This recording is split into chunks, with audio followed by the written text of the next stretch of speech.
नमस्कार दोस्तों, स्वागत है आपका यूट्यूब चैनल एबी टेक में। आज है 11 नवंबर 2020 और जान लेते हैं आज की महत्वपूर्ण खबरें जो आज के प्रमुख समाचार पत्रों पे छाई हुई हैं और आप लोगों के लिए इम्पोर्टेंट है। सबसे पहले बात करेंगे हम लोग बेसिक में ट्रांसफ़र को लेकर के।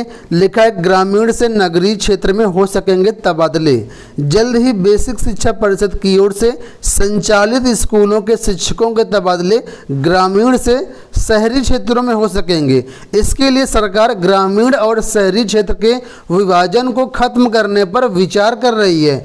आपको बता दें, प्रदेश में लगभग 1,59,000 परिषदीय स्कूल हैं, जिसमें से 5,483 विद्यालय नगरीय क्षेत्रों में हैं। अभी तक ऐसा होता है कि कोई भी ग्रामीण जो शिक्षक है वो नगरीय क्षेत्रों में नहीं जा सकता है, उसको ग्रामीण क्षेत्र में ही भेजा जाता है। तो अब ये जो बीच की खाई है जिसमें ग्रामीण और शहरी वाला मामला था, इसको यहाँ पर कहा गया है कि इनको विभाजन किया जा रहा है और अब जो शिक्षक है उनमें ग्रामीण क्षेत्रों से नगरीय क्षेत्र में भी उनके ट्रांसफ़र हो सकेंगे।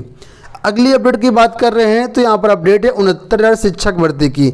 लिखा है सचिव को फार्म की त्रुटि सुधारने के मामले में विचार करने का निर्देश। दोस्तों, इलाहाबाद हाईकोर्ट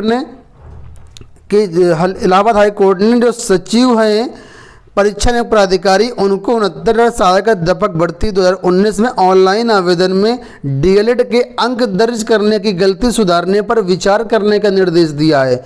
कोर्ट ने याची को 3 सप्ताह में नए सिरे से प्रत्यावेदन देने व सचिव को 2 माह में उसे तय करने का निर्देश दिया हुआ है। आपको बता दें, न्यायमूर्ति प्रकाश पाड़िया ने जन्मेजय शुक्ल की याचिका को निस्तारित करते हुए आदेश दिया है और याची का कहना था इसमें कि उसने ऑनलाइन जब आवेदन फॉर्म भरा था तो डीएलएड के अंक भरने में कुछ त्रुटि हो गई थी, इसलिए वो उसको ठीक करने की अनुमति चाहता है।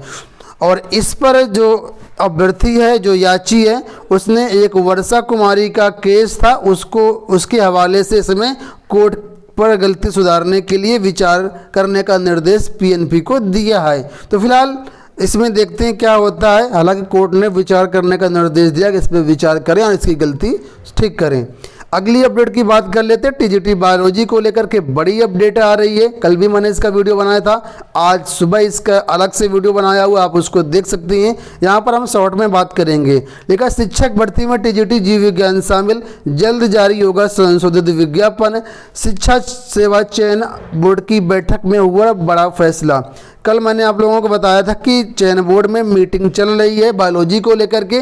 क्या निष्कर्ष निकला ये बात नहीं पता चल पाई थी, क्योंकि अभ्यर्थी एक गेट पर धरना दे रहे थे और दूसरे गेट से जो अधिकारी थे वो निकल गए थे।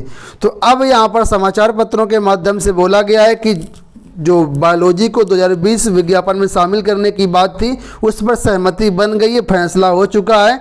बायोलॉजी को 2020 में शामिल किया जाएगा। इसको साइंस में शामिल नहीं किया जाएगा, बल्कि बायोलॉजी का जैसे पहले अलग पद था उसी तरीके से अब भी अलग पद के रूप में शामिल किया जाएगा और इसके बारे में जल्द ही संशोधित विज्ञप्ति जारी कर दी जाएगी। अभ्यर्थियों का कहना है कि लॉलीपॉप से हम इसमें अभी संतुष्ट नहीं हैं। जब तक संशोधित विज्ञापन जारी नहीं हो जाता है तब तक चयन बोर्ड पर धरना प्रदर्शन चलता रहेगा। तो आज भी जितने बायोलॉजी के प्रतियोगी छात्र हैं वो चयन बोर्ड जाएंगे और विज्ञप्ति निकलवाने की कोशिश करेंगे या फिर रिटर्न में लिख के देने की आयोग से मांग करें कि हमें लिखित में दीजिए कि हाँ आपने बायोलॉजी को शामिल कर लिया है। जैसा कुछ अपडेट आएगा आने वाले वीडियोस में आपको सारी अपडेट प्रोवाइड की जाएगी। आप लोग देख सकते हैं अमर उजाला की तरफ से आज ये सारी अपडेट यहाँ पर दी गई है। अगली अपडेट की बात कर लेते हैं तो प्राचार्य भर्ती परीक्षा की उत्तर कुंजी जारी कर दी गई। बात हो रही है यहाँ पर उत्तर प्रदेश उच्चतर शिक्षा सेवा चयन आयोग, यानी जो एडेड डिग्री कॉलेजों में वहाँ पर जो अभी भर्ती हुई थी 29 अक्टूबर को इसकी परीक्षा हुई थी आई थिंक, ठीक है। तो इसके लिए जो परीक्षा की आंसर की वो जारी कर दी गई। यहाँ पर जो आंसर की है ये आप लोग 27 नवंबर शाम 5 बजे तक देख पाएंगे। जिसको भी इसमें डाउट है, आपत्ति है, उसमें आपत्तियां भी दर्ज कर सकता है। 500 रुपये प्रति प्रश्न नगद या बैंक ड्राफ्ट के माध्यम से भुगतान करना होगा और संबंधित अभ्यर्थी अगर इसको पंजीकृत डाक से, स्पीड पोस्ट से या व्यक्तिगत रूप से आयोग पर जाकर के जमा कर सकते हैं। अगली अपडेट की बात कर लेते हैं यूपी बोर्ड परीक्षाओं को लेकर के और प्रायोगिक परीक्षाओं को लेकर के जो है एक कल नोटिस यूपी बोर्ड ने जारी की और बताया है कि कब इसकी परीक्षाएं होंगी। तो लिखा है प्रायोगिक परीक्षाओं का कार्यक्रम जल्द फरवरी के पहले या दूसरे सप्ताह में घटे पाठ्यक्रम के अनुसार प्रायोगिक परीक्षाएं करवाई जाएंगी, यानी प्रैक्टिकल परीक्षाएं। वहीं पर जो यूपी बोर्ड की लिखित परीक्षाएं होंगी वो मार्च अप्रैल में कराने की तैयारी है। प्रैक्टिकल परीक्षाओं का एग्जाम शेड्यूल बहुत ही जल्द जारी कर दिया जाएगा और यहाँ पर सभी स्कूलों से प्रधानाचार्यों से कहा गया है कि इसी के अनुसार अपने स्कूलों में जो प्रैक्टिकल के एग्ज़ाम है वो तक अपना करवा लें। 31 जनवरी से पहले अपनी पूरी तैयारी कर लें। फरवरी के पहले या दूसरे सप्ताह में प्रैक्टिकल करवाए जाएंगे इंटर के और 10वीं में जो प्रोजेक्ट वर्क होता है उसका। ठीक है, तो ये हो गई अपडेट यूपी बोर्ड को लेकर के। अगली अपडेट की बात कर लेते हैं। तो दोस्तों ये कल की अपडेट है।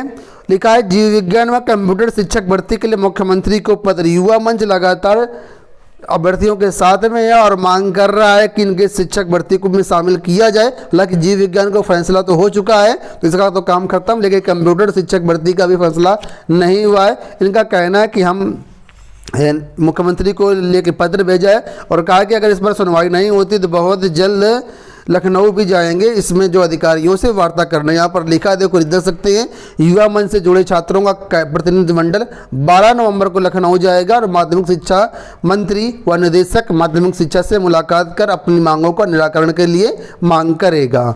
तो फिलहाल कंप्यूटर शिक्षक ही बचा है, जीव विज्ञान तो बहाल कर दिया गया है।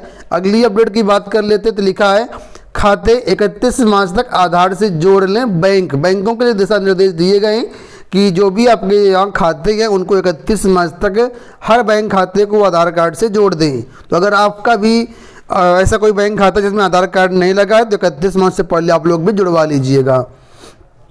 बात कर लेते हैं अगली अपडेट के। लिखा है 20 सत्र शिक्षकों के तबादले की अनुमति लेने परिषद कोर्ट में। आप लोग जानते हैं अभी हाल ही में दिव्या गोस्वामी का एक केस पारित हुआ है, आदेश हुआ है। इसमें कहा गया है कि 20 सत्र में तबादले नहीं हो सकते हैं। अब यहाँ पर परिषद जो है कोर्ट से अनुमति लेने के लिए गया है।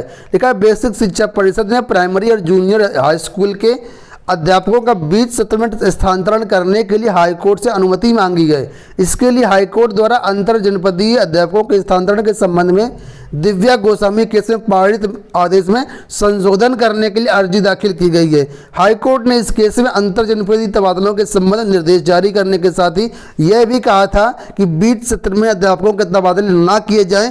इसमें परिषद संशोधन करवाना चाहती है क्योंकि कोरोना की वजह से इस साल जो ट्रांसफ़र है वो नहीं हो पाए हैं और प्रक्रिया चल रही है। इस वजह से परिषद इसमें संशोधन करवाने के लिए अर्जी दाखिल की है।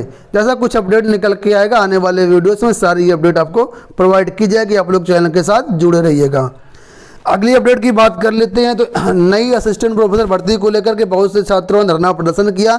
यहाँ पर आप लोग देख सकते हैं, लिखा है कि प्रदेश के शासकीय महाविद्यालय में असिस्टेंट प्रोफेसर के 2016 पदों में भर्ती के लिए उच्च शिक्षा निदेशालय की ओर से उच्चतर शिक्षा सेवा आयोग लोक सेवा आयोग को अधियाचन भेजा जा चुका है, लेकिन आयोग ने अब तक भर्ती के लिए विज्ञापन जारी नहीं किया है। इस मुद्दे पर प्रतियोगी छात्रों ने मंगलवार को आयोग कार्यालय के पार धरना प्रदर्शन किया और ज्ञापन सौंपा। इसमें ये अभ्यर्थी हैं जो कि नई शिक्षक भर्ती के लिए मतलब ज्ञापन दिए हैं कि जल्द से जल्द नई असिस्टेंट प्रोफेसर की भर्ती जारी की जाए। वहीं पर 1 साल से नियुक्ति को भटक रहे हैं प्रतीक्षा सूची के अभ्यर्थी। आप लोग जानते हैं विज्ञापन संख्या 47 के अंतर्गत सभी पदों पर सभी विषयों की ज्वाइनिंग हो चुकी है, लेकिन बहुत से ऐसे शिक्षक हैं जिन्होंने कार्यभार ग्रहण नहीं किया है। तो ऐसे में अभ्यर्थियों का कहना है कि जो पद खाली गए हैं जिन पर अभ्यर्थियों ने कार्यभार ग्रहण नहीं किया है उन पदों पर जो वेटिंग वाले अभ्यर्थी हैं उनको मौका दिया जाए। अगली अपडेट की बात कर लेते हैं। तो यूपी SSS की बात कर लेते हैं। यूपी SSS ने कल मंडी परिषद का जो रिजल्ट है वो जारी कर दिया है। हालांकि इसमें पूरे पदों का रिजल्ट जारी नहीं हुआ है। 284 पद थे, इसमें 284 में सिर्फ 45 पदों की लिखित परीक्षा का ही परिणाम जारी हुआ है।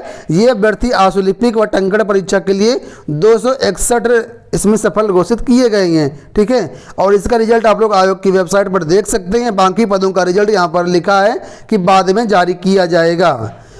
अगली अपडेट की बात कर लेते हैं दोस्तों। चयन बोर्ड में इस समय इंटरव्यू चल रहे हैं।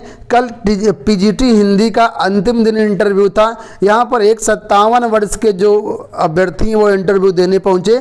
जैसे ही इंटरव्यू रूम से बाहर निकले अभ्यर्थियों ने इनको घेर लिया और इनसे क्वेश्चनों की झड़ी लगा दी कि कल क्या क्या पूछा गया। आप लोग जानते हैं कि TGT PGT भर्ती में जो अधिकतम आयु है वो 60 वर्ष है। 60 वर्ष तक का कोई भी अभ्यर्थी इसमें आवेदन कर सकता है।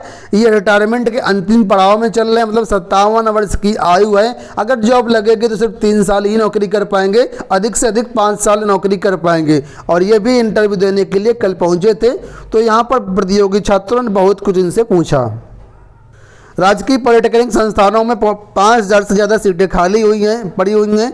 अगर आप इसमें एडमिशन लेना चाहते हैं पॉलिटेक्निक में तो एडमिशन करवा सकते हैं। पॉलिटेक्निक के लिए 7वें चरण की काउंसलिंग इस समय चल रही है। 7वें चरण की काउंसलिंग होने के बाद 2 चरण की काउंसलिंग और बचेगी और इसके बाद काउंसलिंग समाप्त होने के बाद यहाँ पर जो विद्यालय पढ़ाई है वो शुरू हो जाएगी। तो कुल मिलाकर के अभी भी 5000 सीटें यहाँ पर खाली चल रही हैं। तो ये हो गई दोस्तों आज की पूरी अपडेट। ऐसा करते हैं वीडियो पसंद आया होगा, वीडियो को लाइक और शेयर कर दीजिएगा। धन्यवाद।